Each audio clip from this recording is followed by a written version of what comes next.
Hey guys, it's Amy from Ara Ara here for the second episode of Ranking of Kings.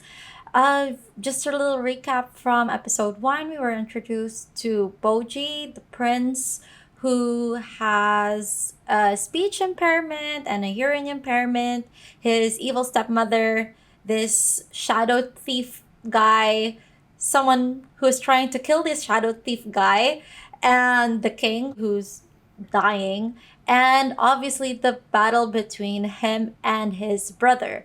So, yeah, that's pretty much where we left off, and let's just see how it goes because there was a little bit of a flashback where he was dodging snakes.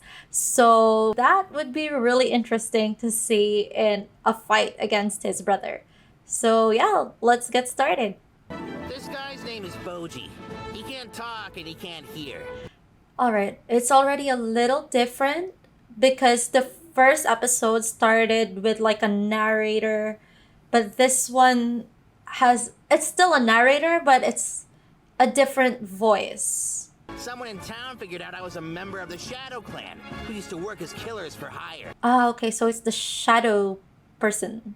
But then I heard that Boji would be sparring with his younger brother Daida, who's already a skilled swordsman. And for some reason, I decided to stick around and watch. Hide! You can't hide forever! There's someone from the Light Clan. Okay, and they're against shadows. What about you? Your mom shouldn't have any trouble with these men. But I can't fight them unless I know you're out of harm's way, so you have to keep running. I'll catch up with you in the toxic forest up ahead. Do you understand? Right, now go. I wonder why we're seeing his backstory when we were left with like the duel at the end of episode 1.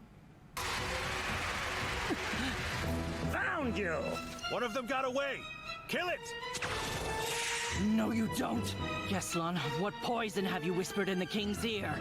I hardly see any call for such accusations. Take a look, my dear. I can offer a painless death, so save us the trouble and keep still. Where's the toxic forest? Oh no. For? Oh no, don't tell me her sacrifice was for nothing. No, wait. Obviously it's not, because he's still alive. I suppose you were trying to buy time for that brat of yours, but I believe it was already captured by another patrol.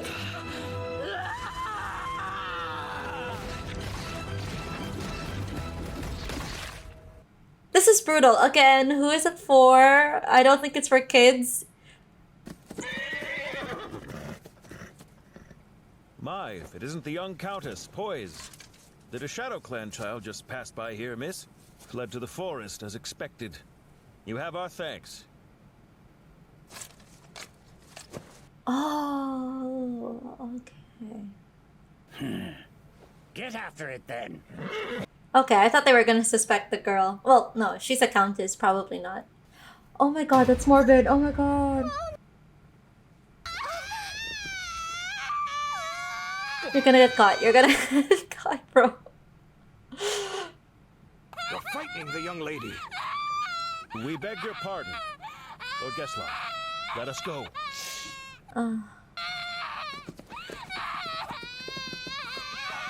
Wow, that countess knows how to act, though. Impressive skills for a child. As servants of King Bo, we offer our aid, though this is all we have to give. You'll reach another kingdom further down this path. There you will find safety. Thank you very much. Good luck to you. He finally reached another kingdom. It's so hard because he's a child. We don't know how old he is, but he has to travel all that way. Like, you don't feel too bad just because it's like a shadow-looking thing. But if it was a child, you know, to travel all that way, just seeing your mom die. Here, Kage, I have a birthday present for you. Thank you, Mama. Yeah, if he got that recently as a birthday present, then he's pretty young. Trade you this for an apple? If you want to buy something, bring money. Yeah, he'll resort to stealing stuff. Oh, that's why he stole from Boji at the beginning. He's used to living this hard life. That's literally a child. It's like you're beating up a, I don't know, 4-year-old or something.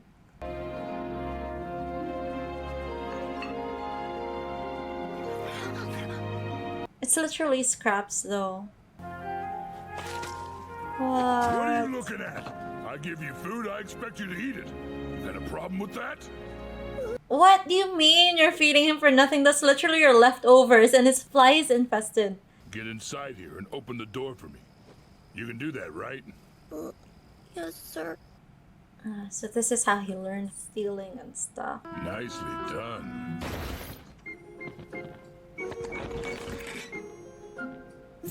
Oh, you pulled it off, Shadow Buddy! See, he's being abused by this guy, but he's, you know, he feels good about it because he's the only one that cares about him in a way. Good work, bud. I mean, it's not really caring, he's You're giving kind. scraps, but obviously he lost so many people just recently, and that's the closest he can get to love, right? Yeah. This is sad. Mama, tell me about all the scary bad guys you've gotten rid of. We kill whoever we're ordered to, I suppose. Women, children, the old and infirm. Okay. That's why we couldn't object if someone were to try and kill all of us down the line. What? Is anybody good in this show? But listen, we do everything we can in order to serve the interests of the people who need us most. Yeah, that's why he's doing the bidding of an asshole. Oh no, they're coming! Wake up, Kage! There! It just looked out the window! After it! Hurry! He sold him out and it was his idea. Is there... This is annoying. He's being so nice to an asshole. Huh? You? What are you doing? And he came here? back! After him selling him out!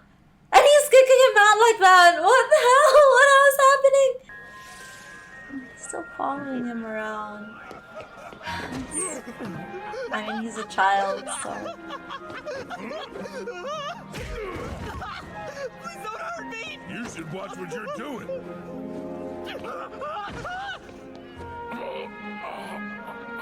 Boy. That's not a pitiful way to go. That was shy.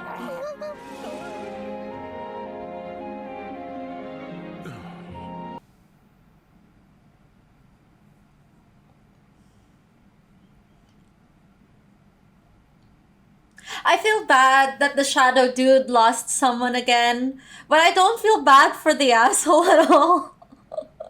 I'm like, yeah, I'm glad he's dead. But yeah, he doesn't have a home anymore.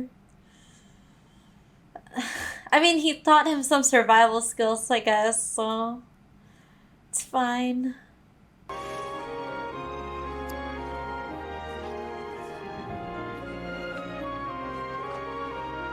What? He's buying it properly.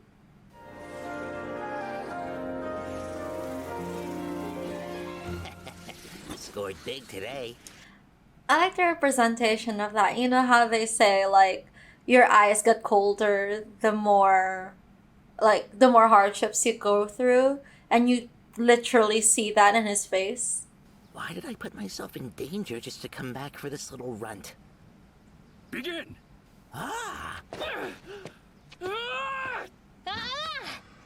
Ooh, snap! In your face, Boji's brother Joffrey. I never realized Prince Boji was so capable. Ha. Yes, Boji! You can tell what people are saying just by watching their lips. Your eyes and your inside are sharp. Prince Daida appears on the verge of defeat. Prince Boji lacks the strength to land a decisive blow. And if by some miracle he should win, it will prove him unworthy of the crown. Say, doesn't Prince Boji's way of fighting seem a bit dirty? How's that dirty? underhanded. It disgusts me. What? He's being defensive. To those watching, it seems he's making sport of his opponent's desperate efforts, and that's turning them against him. But this kind of trickery is the only way for someone so weak to survive. So, what will you do, Prince Boji?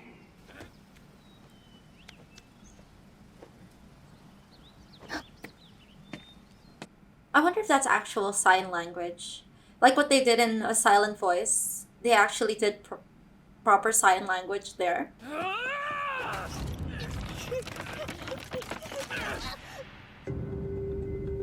Aw, come on now. Hey, why'd you quit dodging? This is nonsense. Oh. Stop him! Wow, so when it was reversed, they were like, oh no, Boji, you have to adjust. And now that he's being beaten up like this, it's like, we're just gonna stand here and not do anything.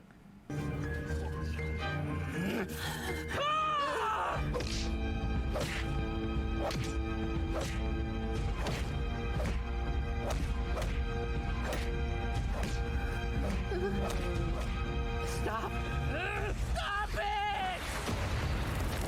Puppies. Match over! Prince Daida has prevailed! Apis, I know what you're trying to tell me. I'm sorry, but please understand. Understand what? You sided with someone who wasn't your apprentice. Now you can never handle a sword again. What exactly did Doma say to him? Ah, that is not the swordsmanship of a king. The two of you must trade blows. Then everything is playing out just as predicted. It would seem my path to the throne is clearing up quickly, just as you said it would. So he has a magic mirror now. He shows great skill at evading his opponent's blows. But even with a short sword, he can't strike back decisively. So he can't defeat his enemy.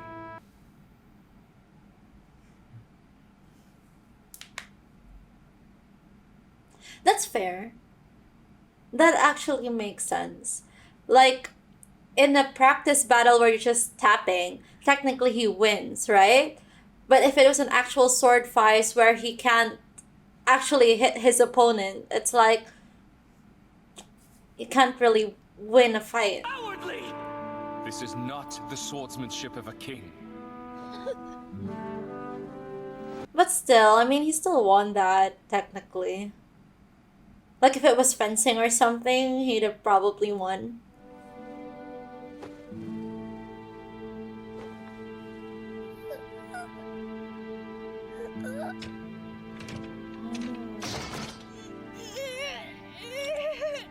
I know, bro. You're, like, not in the condition to do so. Boji.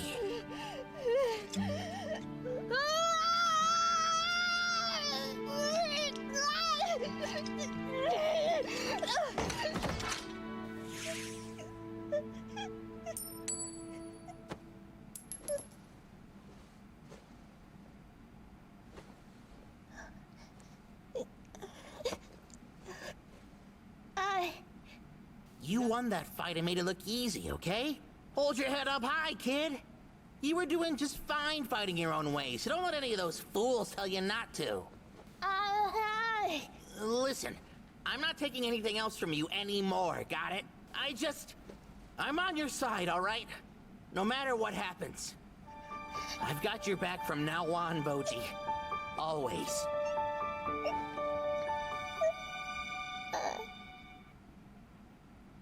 I think that's very interesting because, like when Boji notices the shadow, you know what? We just saw his whole backstory, and I still call him Shadow Dude, just like that thief guy. I don't think he ever mentioned his name.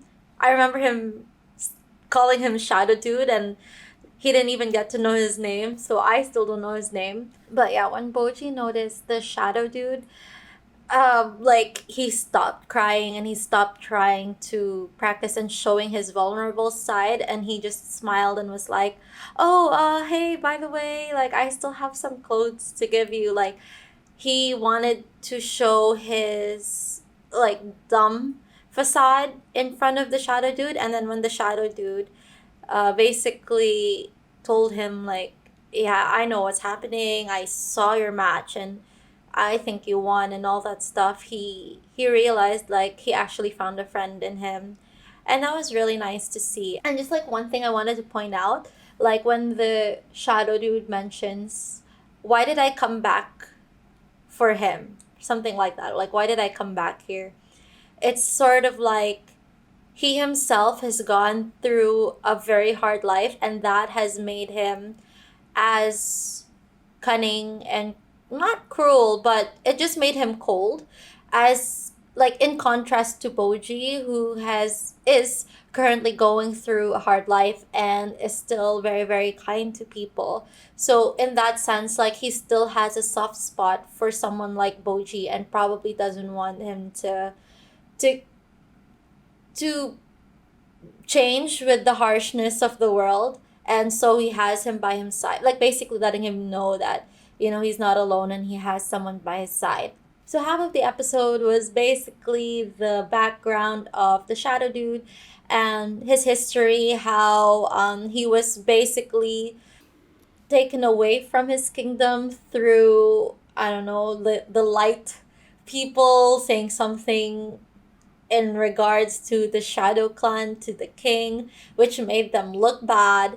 And he had to go through so much shit, and it got him to be a cold-hearted thief. He didn't end up an assassin like his family, but it's sort of the same in the sense like you just have to give back to whoever has given something to you, regardless if they're mean to you or not. It's like, oh, we're sinners, if that makes sense. Like we kill people anyway. Like the advice his mom gave was like, we kill people anyway, we kill children, we kill old people, we don't really care, we're assassins. But yeah, so that's why, you know, if someone decides that they want to kill us, we can't really disagree, we just have to accept our fate. And yeah, I mean, if we're cold, we have to accept that the world will be cold to us back. So he lives through that as well with the thief who turned against him. Like, hey, this guy gave me food, even if it was scraps and flies infested, and he took me in and gave me shelter. So in my own way, like I have to steal for him and give him everything he wants, because you know, I'm I'm nothing without this guy, basically. And like how they're like his clan are assassins, and they technically can't do anything else but be assassins for other people. So they just have to accept whatever is being given to them in return. But yeah, when that professional thief finally died, I don't know who was having the flashbacks really. Was it the shadow dude or him having the flashbacks? If it was the guy, then it's like, well, I guess he has a soft, like, you know, even if there are cruel people in this world, they do have like a good side to them. And he realized at the end that there was only one person, well, one shadow that stuck by him, and that's the little shadow dude.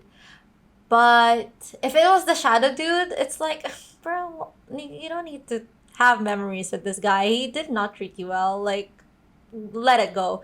But I mean, both of these kids, they're both kids. Boji and the shadow dude, they're both kids, and they're both broken, and they've both had a really tough life. And to have each other, you know, moving forward, I mean, like, it's just episode 2, and Boji's already not alone. So, I mean, to have each other and having someone who understands and not being alone in facing whatever's ahead is definitely something that we'll be seeing in the upcoming episodes. And I just have to say, it's so annoying how they were like, oh, yeah, this is not the right way to fight. blah blah blah blah. Like Boji technically won that. I mean, I understand where they're coming from. Like if you're comparing to King Boss, King Boss, where he fought the trolls, right? You have to be, again, there's like an actual ranking of kings where they have to be strong. So I mean, in that sense, where you actually have to kill your opponent, right? Like if it's just like taps, you're not really striking the opponent hard, you're not really killing your opponent. And I understand why they were expecting him to do that. But I mean, he was fighting in his own way. He was still dodging the attacks. I mean, like, he technically still won that battle. And I mean, they could have just found a way to like improve the way he already knows how to fight. But they're like, no, no, that's just wrong. Like, you are dishonorable and all of that stuff. But what's very interesting to me is that you sort of see a contrast in the two instructors, the two tutors of the boy, the two sword tutors, where Domas is like, you see him at the beginning, right? He's like all nice and stuff, in contrast to the stepmother slash queen. In the very first episode, you see him being nice to Boji, and he's like the best swordsman and he's there to train Boji.